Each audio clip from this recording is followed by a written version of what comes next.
Bonjour à toutes, bonjour à tous. La romancière et poétesse polonaise Agata Tuszyńska, autrice en 2006 de Une histoire familiale de la peur, de Zinger, Paysage de la mémoire en 2002, de La fiancée de Bruno Schulz en 2015 ou encore de Viera Gran, l'accusée en 2011, était à la librairie Ombre Blanche à Toulouse vendredi 15 septembre 2023. Elle y présentait son dernier ouvrage consacré à Romain Gary, Le Jongleur, édition Stock, en discussion avec Kinga Jukawiel et avec le soutien de l'association franco-polonaise Apollina.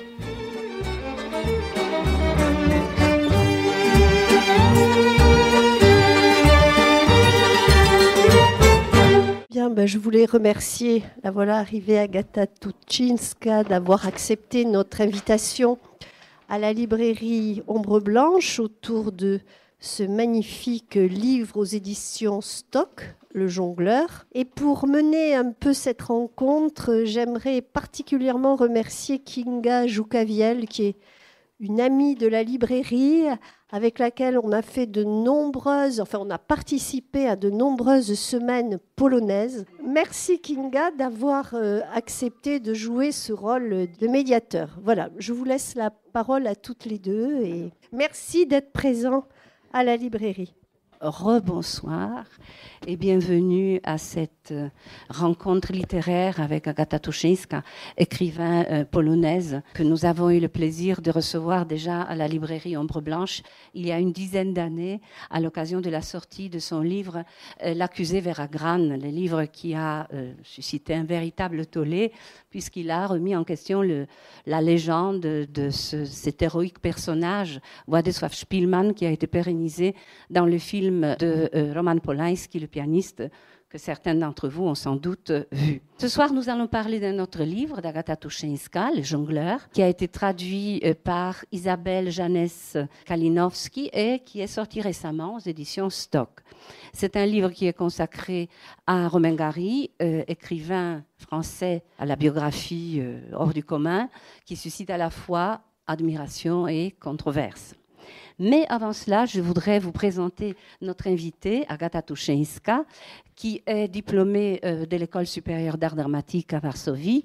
Elle est romancière, poétesse, biographe, professeure d'université et journaliste, reporter à ses débuts. Elle a écrit plusieurs livres, bien évidemment, qui sont lus dans le monde entier. C'est sans doute aujourd'hui l'une des plus remarquables auteurs ou autrices polonaises, traduite en presque toutes les langues européennes et même en coréen. Parmi ses premiers livres traduits en France, il faut citer Les disciples de Schulz.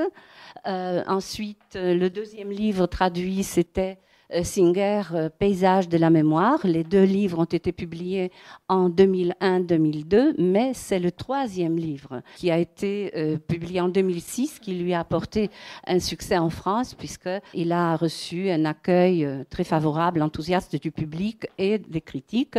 C'est un livre qui racontait l'histoire de la mère d'Agata Tuszyńska qui était rescapée donc du ghetto de Varsovie.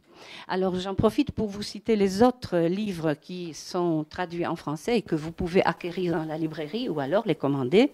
C'est donc Exercice de la perte en 2009, La fiancée de Bruno Schulz en 2015, Affaires personnelles en 2020 et Le Jongleur en 2023, donc très récemment publié chez Stock. Alors ma première question, seuls ces titres français, à côté de bien sûr un grand bagage littéraire polonais, traduisent un intérêt tout particulier pour ce milieu de juifs polonais, ce monde révolu des juifs polonais qui se sont inscrits de façon durable dans le paysage littéraire et culturel polonais. Pourquoi ? Pourriez-vous répéter la question ? Alors, ces titres que je viens de citer, on voit cet intérêt, l'intérêt particulier pour ce monde des juifs polonais qui sont tous remarquables. Ce sont des écrivains ou des personnalités qui ont marqué quand même la culture polonaise. Pourquoi ? Je pense que chaque écrivain raconte toujours son histoire. Alors, je ne savais pas que je suis juive. Je ne savais pas que ma mère était juive. Elle me l'a dit quand je finis 18 ans. Je ne savais pas quoi faire avec cette information et je ne connaissais pas le monde juif du tout. Alors, j'ai commencé à m'intéresser à ce monde pour en savoir plus parce que c'est le monde à moi. Et pour ça, le premier écrivain, Isaac Bashevis Singer, dont j'ai consacré le livre « Paysage de la mémoire », c'était quelqu'un très important pour moi. C'était le guide dans le monde juif de la Pologne. Parce que moi, je ne me suis pas rendu compte, je ne savais pas l'histoire juive. On ne nous a pas appris cette histoire à l'école. Et puis, ce n'était pas mon monde, je pensais. Alors, je commençais par Isaac Bashevis Singer. Et puis, dans chaque de mes livres, il y a cette question de judaïté. Ce sont le personnage qui me frappe et je me regarde dans leur portrait pour répondre aux questions que je me pose moi-même. Et ce sont surtout les questions sur l'identité. Qu'est-ce que c'est l'identité? Et qu'est-ce que ça veut dire être juif? Qu'est-ce que ça veut dire être un juif polonais, comme moi et la famille de ma mère? Et qu'est-ce que ça veut dire d'être juif ici, en France? Et c'est le dernier livre qui parle d'histoire de Romain Gary. Alors, c'est toujours mon histoire à moi. Je pense que ça se passe comme ça. Un notaire, c'est quelqu'un qui évolue, mais qui se pose les mêmes questions pendant sa vie.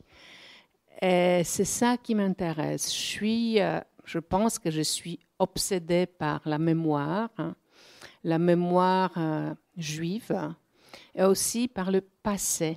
Alors, dans tous mes livres, il y a beaucoup d'histoires, mais aussi il y a des questions qui sont très récentes, qui sont les questions que je me demande aujourd'hui. Alors, je parle du passé, mais aussi je parle d'aujourd'hui. Ce sont mes questions comme une femme maintenant, en 21e siècle. Et je me pose plusieurs questions. Un peu différentes qu'il y a 30 ans, quand j'ai commencé à écrire, mais toujours, ce sont des choses très, très importantes pour moi. Revenons à notre livre, Le Jongleur, qui est consacré à Romain Gary, cet écrivain que les Français connaissent bien, ne serait-ce que par les lectures scolaires, La vie devant soi et La promesse de l'aube, tous deux ayant des adaptations filmiques, comme d'ailleurs la majorité d'œuvres de Romain Gary. Alors, Le Jongleur, pourquoi ce titre ? Est-ce que parce que Romain Gary pratiquait lui-même la jongle? Est-ce parce qu'il trouvait que la jongle était un art? Ou alors tout simplement parce que plusieurs commentateurs de son œuvre le définissaient ainsi? Oui, c'est compliqué. Je pense que c'est un titre extraordinaire. J'adore ce titre-là. Mon personnage était un jongleur. Et jonglage, c'était l'art pour lui. L'écriture, c'est jonglage, la vie aussi. C'était un personnage vraiment très, très compliqué parce que vous connaissez l'histoire. Je pense aussi que c'est une certaine arrogance que moi, une écrivaine polonaise de bord de la Vistule, viens en France pour dire à Français qui était Romain Gary et comment je pense à lui. Mais je pense que ce livre-là est différent que tous les autres livres sur Romain Gary qui ont paru en France. Pourquoi ? Parce que c'est moi qui parle. Moi, ça veut dire une écrivaine polonaise, mais juive aussi, parce que je connais Vilnius très bien et je connais Varsovie et Romain Gary, Romain Katsev, comme vous le savez, était né à Vilnius en 1914, puis après, il a passé 3 ans à Varsovie, à côté de chez moi, au centre du Varsovie, entre 1925 et 1928. Et puis après, il est venu en France et est devenu un Français comme la mère l'a voulu tout le temps. parce que la France, c'était une patrie digne de son fils. Son fils qui sera Victor Hugo, qui devait devenir ambassadeur de France aussi, c'est s'habiller à Londres. Il devait être aimé par toutes les femmes du monde entier. Alors, vraiment, c'était un jongleur, quelqu'un qui a construit sa légende quand il a été encore vivant. Il racontait tout et n'importe quoi sur sa vie. Et pour quelqu'un comme moi, qui voudrait toujours être détective, c'est un personnage extraordinaire. Pourquoi? Je peux parler de lui des heures et des heures. Mais d'abord, c'était Roman Katsev, un juif de 16 rue Wielka Pohulanka. Puis après, il est devenu Romain Gary, c'est son premier pseudonyme. Puis après, Émile Ajar. Il a parlé russe avec sa mère, polonais à l'école, français bien sûr parce qu'il devait être un français célèbre. La célébrité était inscrite dans son destin parce que la mère l'a voulu comme ça et lui, c'était un fils de sa mère. Alors russe, polonais, français, puis après avoir marié Leslie Blanch, une journaliste britannique, il a appris l'anglais, alors 4 langues, et aussi le yiddish qu'il a connu de rue de Vilnius. Alors déjà, il est multiculaire. Après, il jongle des fils de sa biographie. Il raconte des choses qui sont extraordinaires, qui ne sont pas vraies. Il ne parle pas de son père, ou il dit que son père était un acteur russe de cinéma muet, un certain Ivan Mosjokhin. Ressemble d'ailleurs. Ah ben non, il ressemble à son père. Bien sûr, Mosjokhin était plus beau. Romain Gary, c'est quelqu'un qui a inventé son histoire, mais plusieurs fois. Alors, pour trouver la vérité, je pense que c'est presque impossible ou impossible. Et je dois vous avouer que dans tous mes livres, je cherche la vérité sur mon personnage. Mais ici, je me suis dit, peut-être il n'y a pas la vérité. Peut-être il ne faut pas chercher la vérité. Peut-être chacun peut raconter sa vie comme il veut. Et lui, il voudrait lundi être le fils d'un prince russe, mardi plutôt d'un acteur de cinéma muet, etc., etc. Il racontait beaucoup de choses sur lui. Et moi, je cherchais de vérifier tout ça, mais voilà, c'est impossible. Mais ce qu'on peut faire, on peut raconter tout ça, on peut raconter des histoires. Et lui, il croyait dans ça. Il a raconté les histoires. Il était le storyteller, quelqu'un qui raconte, conteur. Il a été pénétré dans de diverses cultures, juives, russes, polonaises, françaises et même un peu anglaises. Américaines. Il adorait les États-Unis, où il a vécu pendant plusieurs années comme consul général, pas ambassadeur de France. Sa maman voudrait qu'il soit un ambassadeur, mais bon, consul, c'est déjà quelque chose. À New York, à Los Angeles, il a bien aimé ça. Mais alors, cela pourrait expliquer un petit peu cette personnalité très tourmentée qu'il était. Mais est-ce qu'on n'aperçoit pas chez lui, en plus de toutes ces influences culturelles, une volonté ferme de ne jamais être univoque, d'avoir multiples facettes, d'être double à la limite de la schizophrénie, parfois sombre, secret et parfois drôle, enjoué, un showman? Est-ce que justement, comment on peut expliquer? Est-ce qu'il le fait par provocation, par coquetterie, ou alors tout simplement parce qu'il ne peut pas faire autrement? Je pense que toutes les réponses sont bonnes. Oui, il aimait jouer, il aimait d'être dans la scène, il aimait que les gens l'admirent. Il aimait être en scène, il jouait plusieurs rôles. Mais je pense qu'il était finalement très malheureux Je pense que c'était quelqu'un, un artiste assez intéressant, assez connu, mais il n'était pas heureux. Il était célèbre, il a beaucoup voyagé finalement, il était apprécié au début par les critiques français. Il avait beaucoup de femmes, deux femmes de mariage, mais beaucoup de femmes. Il a beaucoup écrit, mais il était insatiable.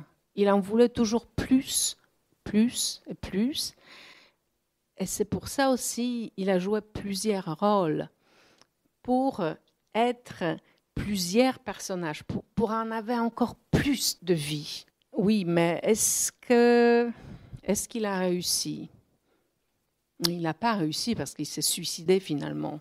Il avait 66 ans le 2 décembre 1980. Il s'est tiré une balle dans la bouche en disant dans sa lettre « Je me suis bien amusé, merci, au revoir ».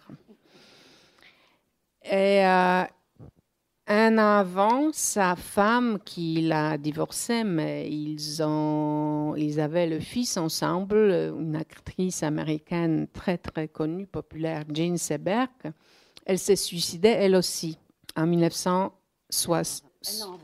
Un an avant, exactement. Et ils avaient un fils, tous les deux. Alors, pourriez-vous vous imaginer qu'est-ce que ça fait un garçon de 15 ans, avoir deux parents qui se suicident l'un après l'autre. Et j'ai beaucoup pensé à ça. Je comprends que Romain Gary et Émile Ajar, c'était un personnage tragique. Comme vous avez dit, il ne pouvait pas faire autrement. Il jouait parce que c'était la nature de son âme, de lui. Il jouait aussi parce qu'il avait peur. C'est ça que je pense est très, très important. Il était juif de deux côtés, du côté de sa mère, bien sûr. Il raconte l'histoire dans La promesse de l'aube. Mais son père, il était juif aussi. Sa mère était incroyable. Vous connaissez l'image, le monument dans La promesse de l'aube qu'il a fait pour sa mère. Mais sa mère, ils ont venu en Pologne et puis en France. En Pologne, c'était juste un transit. La famille de son père, il était tout assassiné, tout perdu pendant la guerre dans les ghettos. Et puis la Shoah les a tués tous. Alors, la mère était très, très sage en partant de l'Europe de l'Est. Romain Gary, pendant la guerre, c'était un aviateur, un héros de la France libre. Il a eu la Légion d'honneur de Gaulle, il était gaulliste. Alors, il luttait contre les Allemands pendant la guerre. Mais est-ce qu'il a pensé de tous ces Juifs qui étaient enfermés dans les ghettos à Varsovie et à Vilnius? Est-ce qu'il savait ce qui se passe avec eux? Et comment il a fait après la guerre? Est-ce qu'il s'intéressait à ça ou pas? Beaucoup de questions. Je dois vous dire que dans mon livre, qui n'est pas vraiment une biographie de Romain Gary, c'est quelque chose d'autre. C'est un livre miroir, c'est un livre lettre aussi, c'est un livre, c'est le dialogue avec Romain Gary. Je lui ai écrit beaucoup de lettres. Et les lettres sont dans le livre. Il y avait beaucoup de choses que je ne pouvais pas comprendre dans sa vie. Alors, pour ça, j'écrivais des lettres. Et l'une de ces choses, c'est la question, qu'est-ce qu'il a fait avec la Shoah et sa judaïté après la guerre? Est-ce qu'il a voulu en parler, penser? Est-ce qu'il a creusé? Est-ce qu'il a cherché? Est-ce qu'il voulait savoir ou ne voulait pas savoir? Alors, il ne voulait pas savoir. Et pour moi, je ne pouvais pas comprendre pourquoi.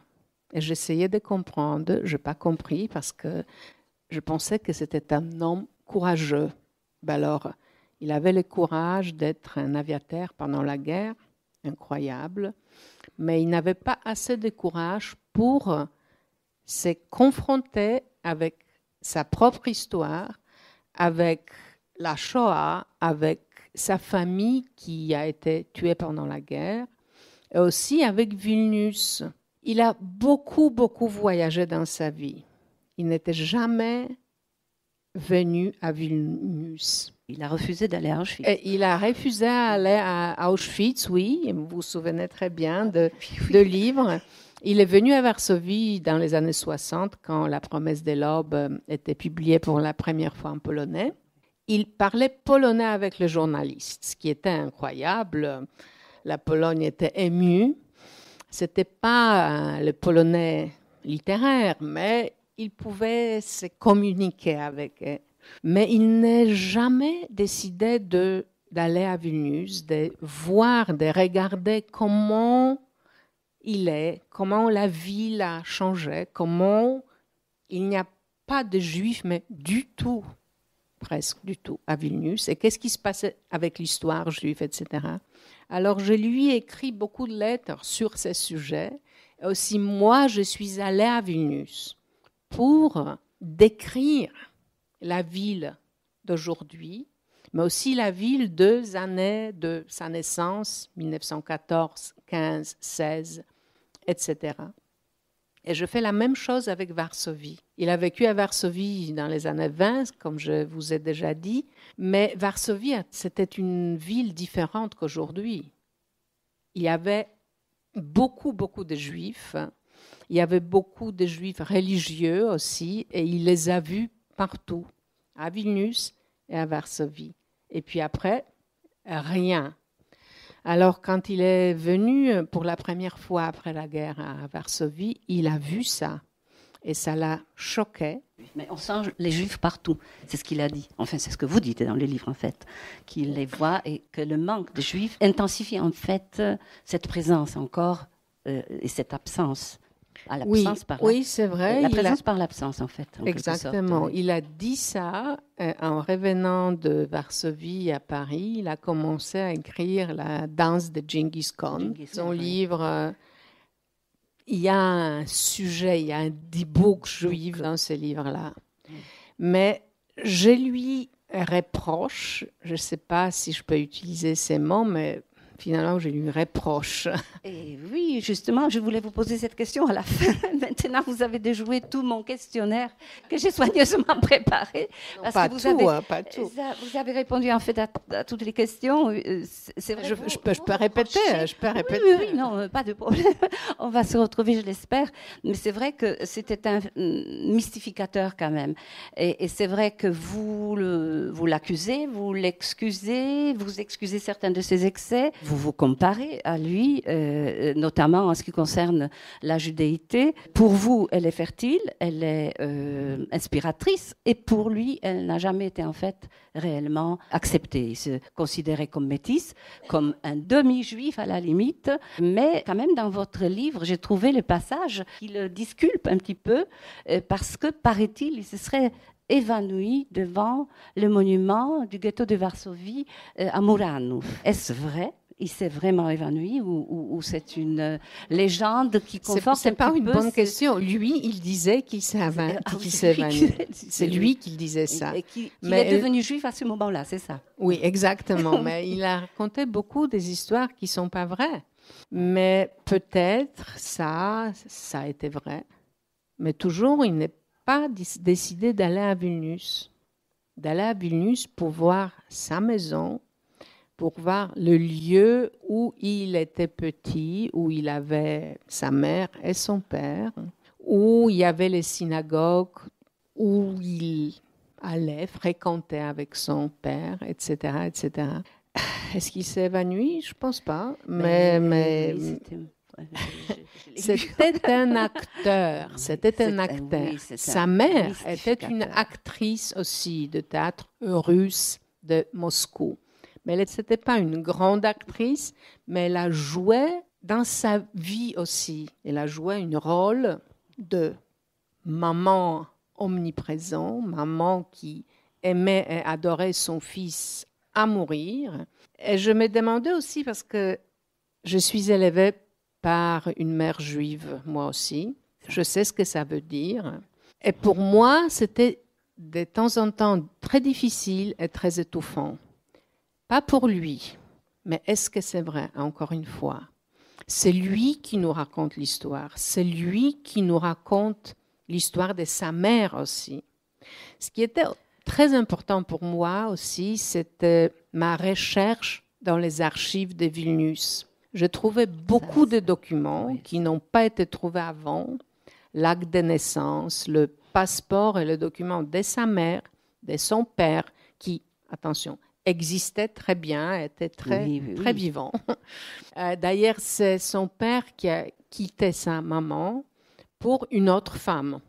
Et avec cette autre femme, que je trouvais des photos aussi, il avait 2 enfants. Elles sont dans le livre, c'est très intéressant. Il avait 2 enfants. Encore quelque chose, j'adore les archives, parce que ce sont les faits purs, les faits. C'est vrai, vous avez fait un travail titanesque de rassemblement de documents pour donner ce portrait exhaustif et objectif. Mais là, maintenant, je voudrais que vous soyez subjectif, et vous l'êtes. D'ailleurs, c'est très bien. Attendez, parce qu'il y a encore un secret. Un secret? Mais dans le document, parce que qu'est-ce que j'ai trouvé? Écoutez bien. Lui, il a fait cet monument pour sa mère et son fils unique, Roman Katsev. Alors, sa mère était mariée avant. Elle avait un fils qui était bien vivant pendant 20 ans. Et Roman Katsev l'a connu. Il avait un nom, il avait les documents, il était très malade, et meurt quand il avait 20 ans. Mais Romain Gary savait que sa mère avait 2 enfants, pas un fils unique, comme il nous raconte dans La promesse de l'aube. Maman et fils unique. Le fils unique n'était pas unique, n'était pas seul. Il y avait avant l'autre garçon. Et ça, ce sont les documents, ça, c'est le cherche dans les archives à Vilnius. Beaucoup de documents en russe, beaucoup de documents, le passeport en polonais, parce qu'à l'époque, dans les années 20, Vilnius, c'était une ville polonaise. Alors, je pouvais tout facilement lire. Et je vous assure, c'est vrai. Les documents ne mentent pas. Les documents sont secs, mais purs et vrais. Et puis, la reste, c'est l'histoire de Romain Gary, c'est l'histoire qu'il raconte. Et il disait toute sa vie que la vie est horrible et menaçante. Il y a 2 choses qui font que la vie est supportable. Alors, c'est l'écriture et le sexe. Pour ça, il avait beaucoup de femmes, il ne pouvait pas vivre sans écrire. C'était la condition sine qua non de son écriture. Exactement. La performance physique, sexuelle, conditionnait la performance littéraire. Mais il n'a pas battu le record de Georges Simenon, qui, paraît-il, avait 10 000 maîtresses. Et lui, on lui compte à peu près 100. Bon, il a été marié 2 fois. Mais vous avez très bien lu mon livre, parce que ça, c'est certain. Mais vous vous souvenez des détails que j'ai déjà oubliés. Absolument. Enfin, bon, c'est peut-être pas très important, mais le fait d'avoir beaucoup de femmes. Important. La femme, pour lui, c'est la personnification du sexe. Et c'est ça qui a peut-être cette volonté de vivre, c'était de vivre à travers les femmes. Et est-ce que vous pensez qu'il a utilisé les femmes pour alimenter son inspiration? Il s'est servi des femmes pour alimenter son écriture? Je ne sais pas. C'était comme prendre les vitamines. C'était quelque chose d'indispensable pour vivre, mais ça, c'est aussi très intéressant. Il a été élevé par une mère sans mari. Un homme a quitté sa mère. Et sa mère élève un fils qui est un don Juan, qui pense que tout est pour lui, toutes les femmes sont pour lui, le monde est pour lui. Elle l'a même incité aussi à avoir des femmes, et elle lui conseillait de prendre les préservatifs. Oui, quand il avait déjà... Ça lui plaisait d'avoir un fils qui plaît aux femmes. Voilà. Elle n'a pas pensé de femme, elle, la femme. Elle n'a pensé que de son fils unique. Comme disait Roman, tu sois ambassadeur. Elle lui préparait des beefsteaks qu'il mangeait, elle n'en avait pas, donc elle grattait les poils où il y avait un peu de graisse de viande pour avoir un petit peu le goût de viande, et lui, il l'a vu, et il a été quand même confus. Moi, à travers votre livre, je me demande si j'aime Romain Gary, mais j'aime votre écriture, ça c'est certain. Je me demande aussi si j'aime Romain Gary, parce que en commençant le livre et mon research, mes recherches, j'ai adoré Romain Gary.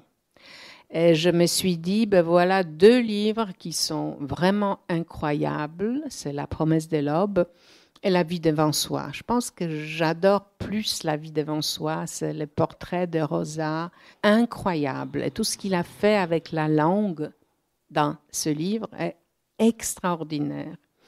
Mais puis, quand on est très proche avec quelqu'un, comme moi, pendant 4 ans, avec Romain Gary, Roman Katsev, etc., on découvre des choses qui sont difficiles à savoir. Ah ben pour ça, j'écrivais ces lettres parce que j'étais un peu énervée, agacée et déçue. Mais oui, je l'admire, mais je ne sais pas si je l'aime autant. Mais en même temps, c'était un homme malheureux. Et ça me donne... Ça le disculpe, ça justifie un petit peu sa façon d'être qui était vraiment celle d'un mystificateur habile. Il était jongleur, caméléon, il changeait de vêtements, de masques, de pseudonymes. Il se maquillait, il se teignait les moustaches, il se teignait les cheveux. Il ne voulait jamais être vieux. Il a d'ailleurs annoncé qu'il n'allait jamais vieillir et qu'il avait un pacte avec le bon Dieu qui allait l'empêcher de vivre. Mais il a dit ça quand il avait 45 ans. Oui. Il pensait qu'il est vieux Ouais. en 45. Alors en 66, il a décidé qu'il n'en peut plus. Et encore, j'ai lu dans votre livre que ce n'était pas tout à fait certain. Parce que le jour où il s'est suicidé, il est allé manger avec Gallimard, il est allé chercher un billet pour aller en Suisse et il devait changer son testament. Donc rien n'augurait ce triste, funeste événement qui était son suicide. Mais bon, apparemment, il s'est quand même suicidé puisqu'il a écrit « Ça n'a rien à voir avec Jean Seberg qui s'est suicidé juste avant lui ». Et puis, il a préparé ça très méticuleusement parce que il a écrit un livre qui s'appelle « La vie et la mort d'Émile Ajar ». C'est un petit livre où il parle comment il a devenu et pourquoi Émile Ajar. Eh bien, il a écrit dans son testament que le livre doit être publié 6 mois après sa mort.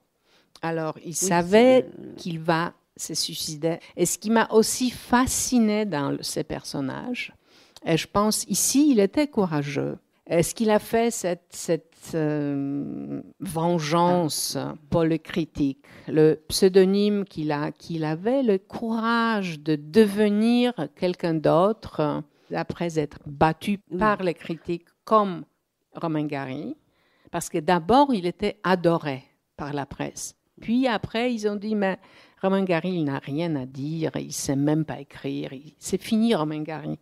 Alors, qu'est-ce qu'il fait, lui, le jongleur? Il dit, maintenant, je vais vous montrer qui suis-je. Alors, il prend le costume d'Émile Ajar, quelqu'un complètement différent, quelqu'un qui n'a plus le poids dépassé sur son dos, qui n'a plus la mère juive dévorante, qui n'a rien à faire avec Vilnius, Varsovie, le passé, mémoire. C'est un carte blanche. C'est un homme neuf. Et bien voilà. Et il écrit un livre, Gros câlin d'abord. Et les critiques disent, voilà, il y a un nouveau talent. C'est un écrivain, très bien. Et puis après, en 1975, il écrit La vie devant soi. Et les critiques disent, mais c'est extraordinaire. C'est le prix Goncourt. Et comme ça, le même écrivain a eu 2 fois le prix Goncourt qu'on peut avoir seulement une fois dans la vie. Et moi, si j'étais lui, je monterais sur la scène et dirais « Émile Ajar, c'est moi ». Ah, il avait très peur quand même. Mais pourquoi il n'a pas fait moi? Je dirais, voilà, vous êtes là, le critique, vous avez dit que je ne sais pas écrire, vous avez dit ça, alors voilà. C'est moi. Je pense d'ailleurs que Gisèle Halimi, qui était son avocate, lui a déconseillé de prendre le second prix parce qu'elle savait que ça allait peut-être être dévoilé. Mais il l'a pris. C'est Pavlovitch, son neveu, qui a pris le prix. Oui, mais il était d'accord. Il n'était pas contre. Il pouvait tout faire.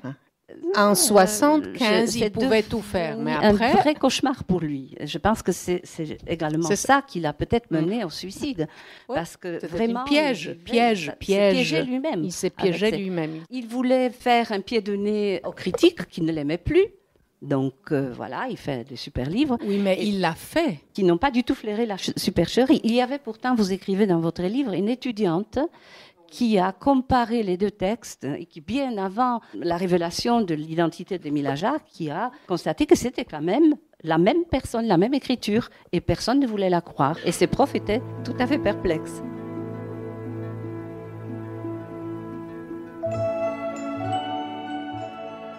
Vous écoutez Agatha Tuchinska à la librairie Ombre Blanche à Toulouse le 15 septembre 2023 à l'occasion de la parution aux éditions Stock de son livre Le Jongleur consacré à Romain Gary.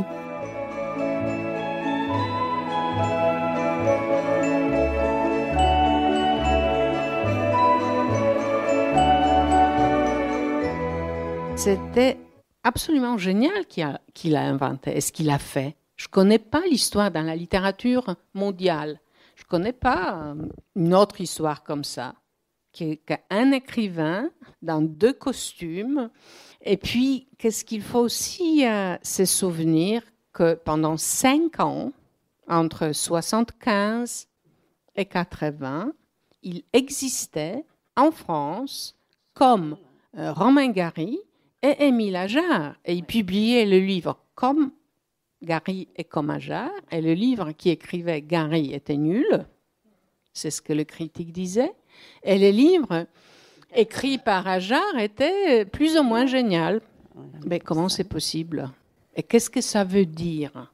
Qu'est-ce que ça veut dire? Qui sont les critiques, les juges de destin d'un écrivain? Ça m'a vraiment fasciné. Peut-être parce que moi-même, je pensais de temps en temps de me déguiser et puis de monter dans la scène comme, je ne sais pas, un homme noir, par exemple. Mais maintenant, c'est beaucoup plus difficile parce qu'on a l'Internet, on peut googler tout. C'est beaucoup plus difficile de se réinventer, reconstruire comme quelqu'un d'autre. Mais je pense que c'était vraiment quelque chose d'extraordinaire qu'il a fait. Alors, parlons maintenant de la langue, parce que je vois qu'ici, il y a plusieurs Polonais. Donc, parlons de la polonité de Romain Gary.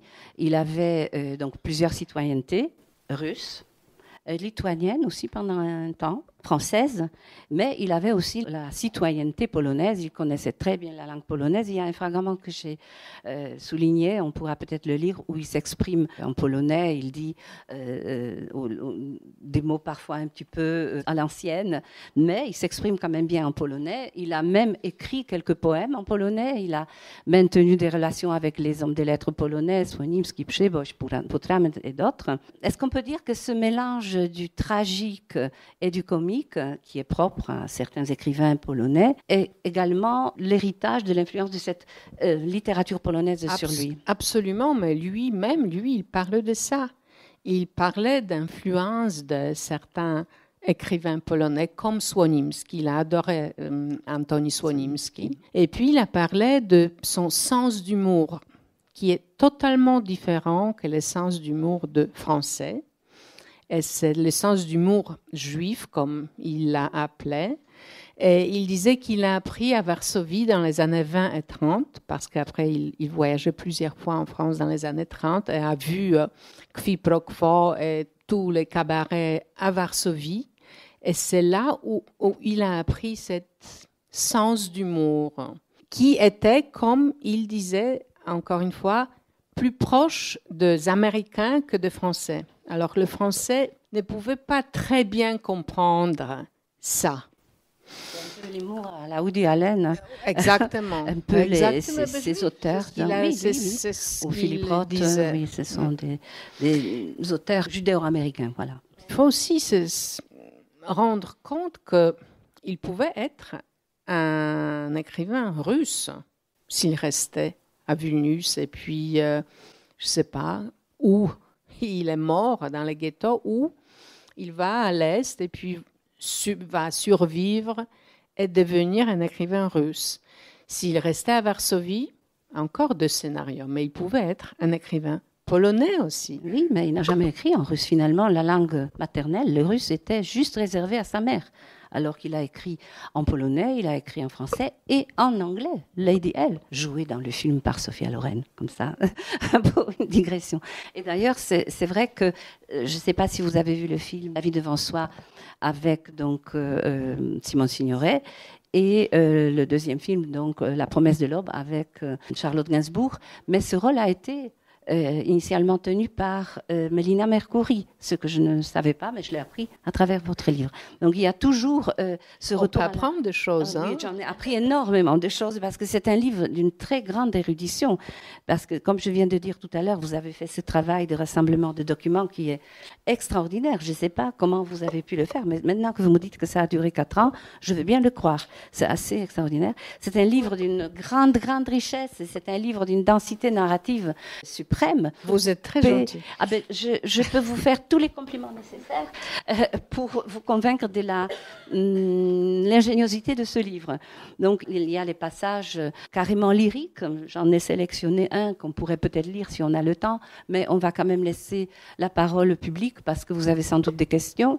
Moi, je pense que cette lecture du livre aussi dense est très aisée, même s'il n'y a pas de dialogue du tout. Il y a des descriptions des villes, des personnages historiques, des objets même, le kaléidoscope, la description du kaléidoscope. Vraiment, c'est assez extraordinaire. Pardon, je n'ai pas parlé au micro. J'adore ce livre et séduite totalement par ce livre. Je ne sais pas si peut-être on peut encore parler de son rapport à la mère. Je pense que chez vous, ça revient quand même assez souvent, cette maman juive qui concentre sur son fils tous les espoirs et tout l'amour. Une maman aussi qui est un petit peu voyante d'extra-lucide et qui prédit l'avenir lumineux de son fils et qui se réalise.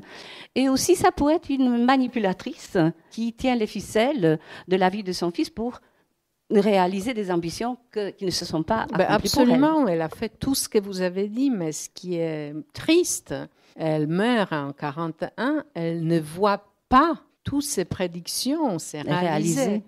Elle l'a pas vu. Il est devenu écrivain, connu, célèbre, diplomate. Il habitait aux États-Unis, il voyageait, il avait beaucoup de femmes, comme elle l'a voulu, et puis il achetait ses habits à Londres. Ça, il n'aimait pas tellement, mais il le faisait pour sa mère. Et vous parlez d'ailleurs d'un certain auteur qui s'appelle Bruno Alua. Vous le mettez dans la bibliographie. Cet homme a écrit un livre, un ouvrage sur les mères juives des hommes célèbres. Proust, le Roland Barthes, voilà. Donc ça veut dire que c'est quand même une problématique assez importante, cette maman juive. Alors, est-ce que, en comparant vos deux mamans, la vôtre et celle de Romain Gary, quelles sont les ressemblances, quelles sont les différences? Comme je vous ai dit, ma maman n'était pas si grande actrice. Mais elle était journaliste. À part ça, elle était journaliste, mais à part ça, c'est comparable. Mais ce qui est bizarre et drôle, le maire polonaise, elles disent qu'il n'y a pas la différence entre une mère juive et polonaise. Alors, je ne sais pas. Oui, peut-être. Polka, évidemment. Voilà. Alors, peut-être les mères. Ils disent, mais pourquoi tu traites ta mère comme différente? Il y a les mères polonaises, elles sont comme ça aussi. Elles sont peut-être comme ça aussi pour les filles, alors que les mamans juives sont peut-être surtout comme ça pour les garçons. Oui, mais je ne suis pas un garçon. Oui, moi. C'est vrai. Même votre maman, c'est vrai qu'elle était un peu dans l'excellence de sa fille, c'est vrai aussi. Mais elle n'avait pas peut-être cette exigence aussi poussée que la mère de... Et puis aussi cette fantaisie, hein, parce qu'elle était un petit peu loufoque, la maman de Romain Gary. Beaucoup. Bon, alors je pense que nous arrivons à la fin de notre petit questionnaire. Je pense qu'il faudrait poser aussi la question de la langue, puisqu'on a dit qu'il parlait couramment plusieurs langues. Et en tant que lauréat double du prix Goncourt, il a souvent dû supporter les reproches des critiques qui lui reprochait ce mauvais français plein de répétitions, de confusion lexicale, d'erreurs syntaxiques, de concordance de temps, la mauvaise ponctuation. Est-ce justifié? Il a écrit trop de livres. Il écrivait très très vite. Oui, et il faisait beaucoup de fautes aussi. Et parce qu'il était très têtu, il n'aimait pas l'aide des éditeurs. Alors les éditeurs lui disaient comment il faut faire. Mais il ne voudrait pas entendre Et vraiment, quand on lit tous ces livres, moi, je ne pouvais pas lire 35 romans de Romain Gary, parce que c'est à peu près plus que 30 livres. Il y en a qui sont vraiment pas terribles. Ah, donc il y a quand même quelques reproches à faire. Parce que cette néologie, ça pourrait être voulu, ça pourrait être justement... Voulu, c'était dans la vie devant soi, tout était voulu. Oui. Ça, c'est un masterpiece. Ça, c'est vraiment... C'est incroyable ce qu'il fait avec la langue ici. Mais il y a des livres qu'il a juste... C'est comme je vous ai dit, il devait écrire tout le temps. Parce que c'était comme vivre la vraie vie pour lui. C'était écrire... Oui, la vie devant soi, vous trouvez que c'est le meilleur et ce n'est pas la promesse de l'aube? Parce que finalement, dans votre livre, vous dites que c'est la promesse de l'aube pour laquelle il n'a pas eu de concours. Il a eu le concours pour Les Racines du ciel, qui est un livre précurseur de romans écologiques. Et je trouve que votre petite information assez amusante sur les cadeaux qu'il a reçus après l'obtention du concours et que les lecteurs lui envoyaient des petits cadeaux, il y en avait plein dans sa maison, des petits éléphants, parce que c'était un livre pour la défense des éléphants, qui lui envoyait des petits éléphants en ivoire. Ça, c'est quand même assez... Il a trouvé horrible. Ah oui, ça, c'est un peu horrible. Et puis alors, la vie devant soi, alors, lequel? Promesse de l'aube ou la vie devant soi, d'après vous? Le 2. Les deux. Mais je pleurais plus en lisant La vie devant soi. Peut-être aussi parce que Madame Rosa est très similaire d'une de ma grand-tante. Ah, oui. Et alors, tout ce qu'elle a dit, comment elle a traité la vie après la Shoah, comment elle a parlé, tout va bien. S'il ne pensait pas que c'est bien, elle retirait le portrait d'Hitler oui. qu'elle a toujours eu avec elle. Elle disait, mais c'était pire quand il était là. Alors maintenant, tout va bien. Et l'amour qu'elle a eu pour ce petit orphelin Momo et l'amour que lui avait pour elle, il y a la tendresse dans ces livres que je ne trouve pas dans beaucoup de livres.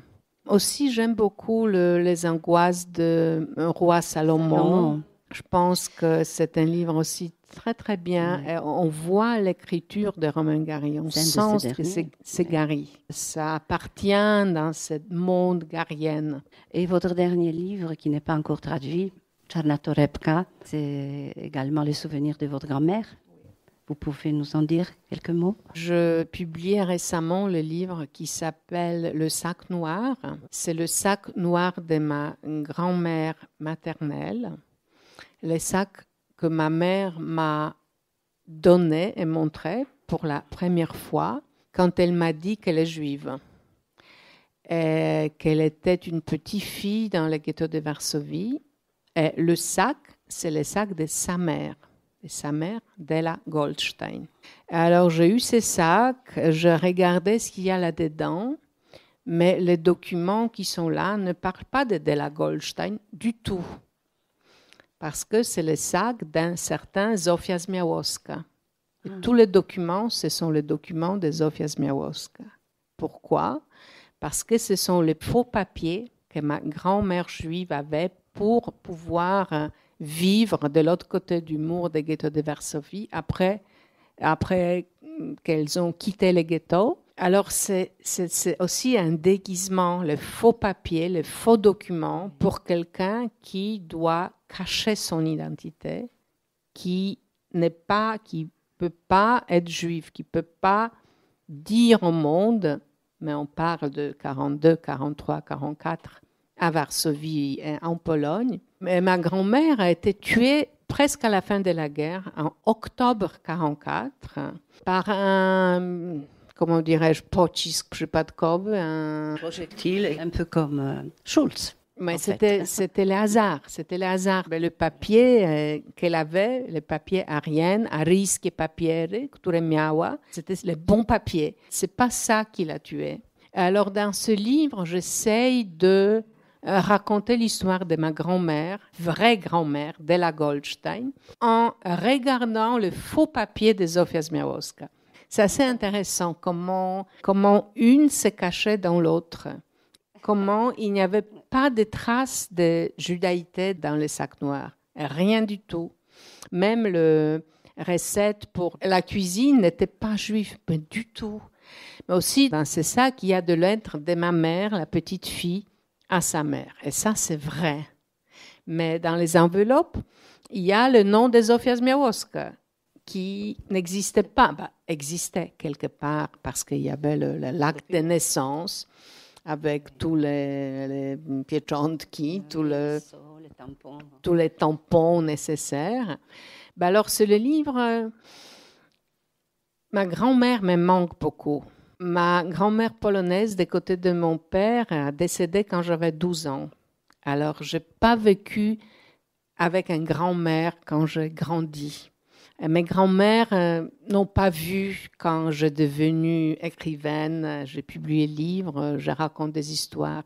Alors, cette grand-mère juive me manque beaucoup. Et pour ça, ce livre où je raconte son histoire.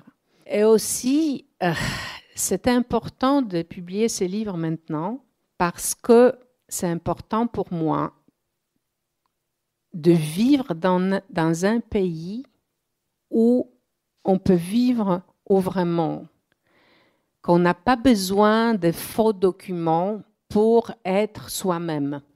Et c'est ça qu'avec le papier polonais arien, je peux me cacher là-dedans, mais je ne veux pas vivre en cachette. Je pense que quand on vit dans un pays, moi, j'ai décidé finalement de rester vivre en Pologne. Alors la Pologne, c'est ma maison. Dans ma maison, normalement, on n'a pas peur dans sa maison. Alors, j'aimerais bien vivre dans un pays où je n'ai pas peur et je n'ai pas besoin d'avoir les faux documents pour être moi-même. Voilà, c'est ça le livre. Et dans votre livre, celui-là, il y a également un petit passage sur le sac. Et vous dites, là, j'ai envie de jeter barwy ochronne, c'est-à-dire la tenue de camouflage, parce que ce qui était justement, ce sauf-conduit qui était dans le sac, les papiers ariens, une petite image de Jésus, de petit Jésus, peut-être un petit rosaire. Et ça, vous avez envie maintenant de couper avec ça et de chercher toutes ces strates de vos familles, oui, du côté maternel. Oui, exactement. Et je pense que Romain Gary a joué avec ses masques, ses camouflages, ses pseudonymes peut-être parce qu'il avait peur. Il ne se sentait pas tout à fait bien dans sa peau comme un juif de Vilnius en France, peut-être. Il disait qu'il était né russe, qu'il était de citoyenneté française, mais qu'il s'entendait le mieux avec les Polonais. Voilà.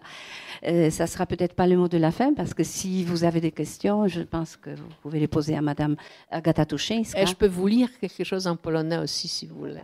Je n'ai pas de questions à vous poser. Par contre, je voulais vous remercier de défricher ces différents chemins pour connaître des auteurs pour lesquels on connaît quelques ouvrages, mais vous avez fait vraiment un travail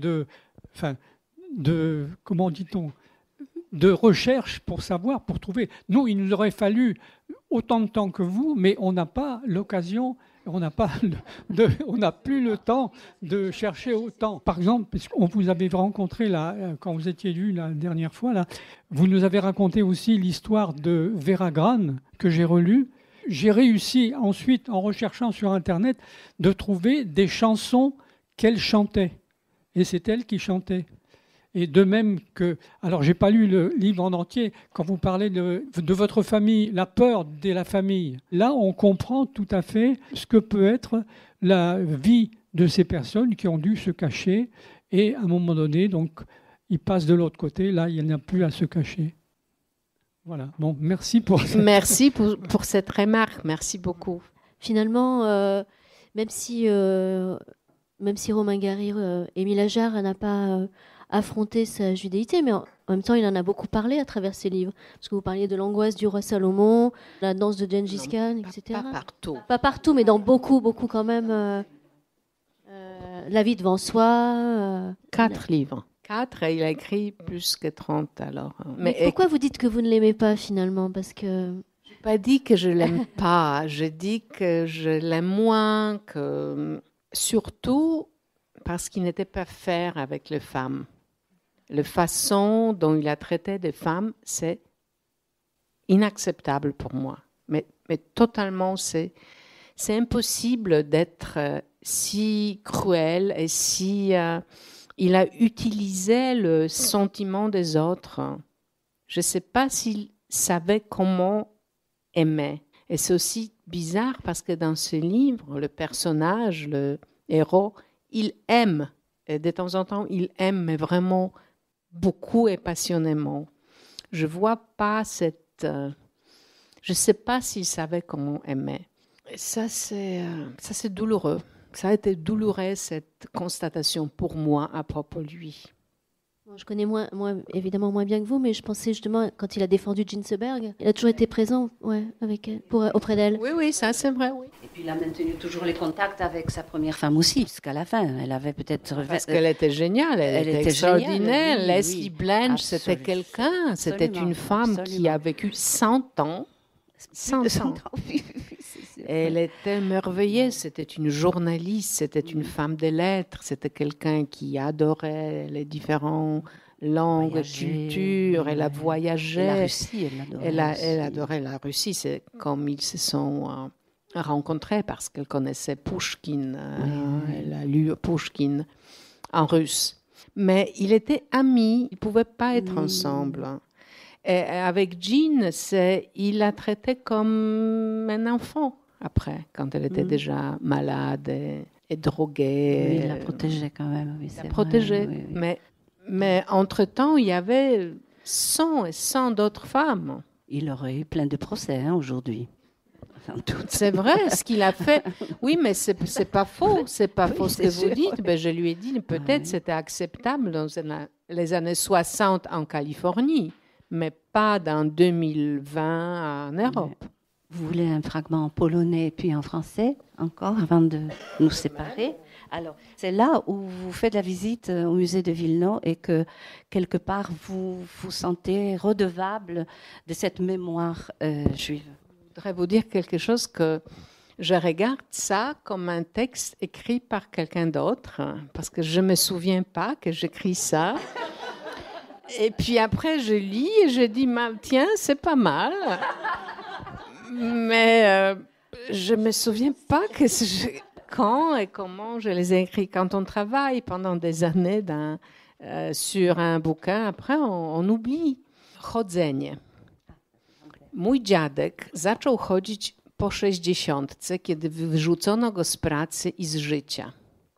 Niewiele z tego rozumiałam. Zapisał się do grupy turystycznej w PTTK i wyruszał na wycieczki w starych butach górskich z płóciennym plecakiem. Nie wiedziałam, że walczy o siebie. Nic jeszcze wtedy o tym nie wiedziałam.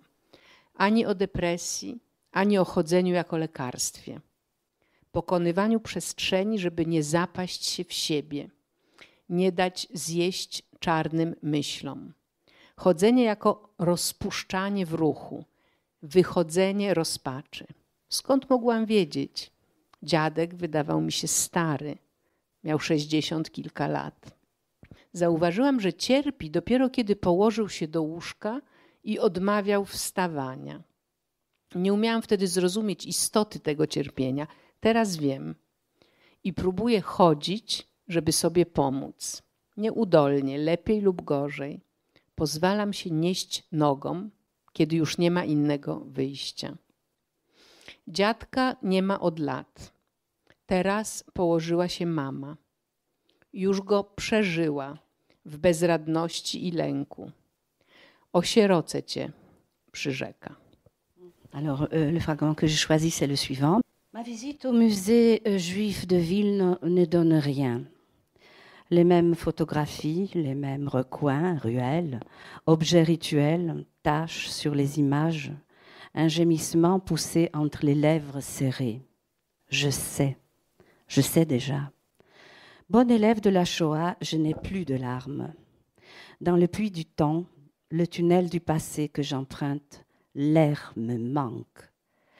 Jadis, chemin vers le devoir, il est devenu le moyen de non-vivre. Nouvelle excursion sur les sentiers de l'oubli. J'y suis condamnée.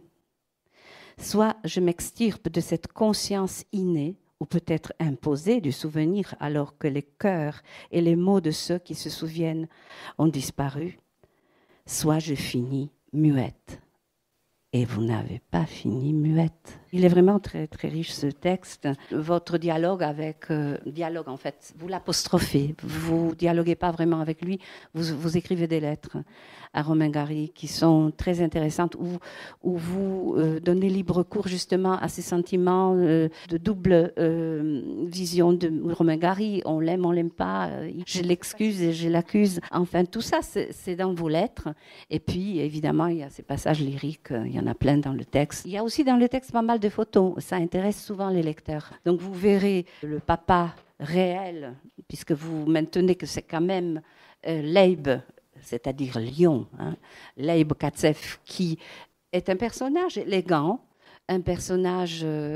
businessman. Businessman, oui, dans la fourrure. Il avait beaucoup d'argent, mais il a malheureusement été tué, et ça a été assez tragique, et qui avait beaucoup d'humour, parce qu'il a fait de la pub de ses fourrures avec plein d'humour, et c'est là que vous avez retrouvé un petit peu Romain Gary. Alors que Mais il aussi aimait des femmes. Il aussi aimait... Enfin, bon, il a épousé la mère de Romain Gary qui était déjà plus âgée que lui. C'est vrai, mais puis après, il a eu une autre femme. Très vite. Oui. Et puis il y avait Ivan Mosjoukhin qui, je pensais, était peut-être en effet le père, parce qu'ils ont le même regard clair. Romain Gary avait des yeux bleus. Et puis les lèvres, vous les verrez dans le livre quand vous l'achèterez, vous verrez qu'il ressemble quand même. C'est peut-être pas son père, mais pour moi, c'était quand même une explication aussi du soutien financier de Mosjoukhin, donc de cet acteur qui jouait le Rodolfo Valentino russe dans le film muet. Je pense qu'il y avait quelque chose, une aventure entre la mère de Romain Gary et ce Mosjoukhin, ce qui pourrait expliquer la naissance illégitime de Romain Gary. Ça aurait été encore une cerise sur le gâteau pour qu'il soit un enfant illégitime. Alors que lui, quand il s'est marié avec Jean Seberg, ils avaient déjà un enfant, et il a post-daté la naissance de l'enfant pour que ce soit acceptable et que le fils soit né dans le mariage et pas hors mariage. Dans La promesse de l'aube, à plusieurs endroits, elle demande à son fils de poser d'une certaine manière. Et Romain Gary dit, à ce moment-là, je savais qu'elle ne me regardait pas, mais son esprit était ailleurs. Est-ce que ce serait vers cet acteur ? Oui, je pense. Vers l'amour, je ne sais pas si c'était... L'amour de sa vie, oui. Elle en avait eu un. Et Romain Gary le savait, ou en doutait. Ce qu'elle regardait, c'était quelqu'un d'autre à travers lui. C'est ce qu'il veut qu'on pense. Bon, pour moi, madame, c'est une question, c'est simple, vous concernant. Sentez-vous plus juif alors ou polonaise ? Je suis jongleuse. Merci, madame. Bah oui, je suis une juive polonaise. J'étais élevée en Pologne et la littérature polonaise était la plus importante part de ma vie. Alors j'habite ma langue. Et ma langue, c'est la langue polonaise. Mais je suis aussi juive par l'histoire de ma famille qui a été tuée pendant la guerre. Alors je suis juive par la Shoah. Et la mémoire dont je suis obsédée, c'est la mémoire juive de la Shoah. Et j'en écris, j'en parle tout le temps. C'est ça ma judaïté. Mais je ne suis pas religieuse en même temps. Je ne connais pas le don de foi. Je ne vais pas à l'église, je ne vais pas à la synagogue. J'étais plusieurs fois à la synagogue parce que j'aimerais comprendre, apprendre, voir comment c'est, mais je n'ai pas le don de... Je ne suis pas religieuse. Alors, je crois que nous allons passer maintenant à la séance de dédicace. Je vous remercie de votre présence. Je remercie Merci Agatha beaucoup. Mouché. Merci. De ta présence ici.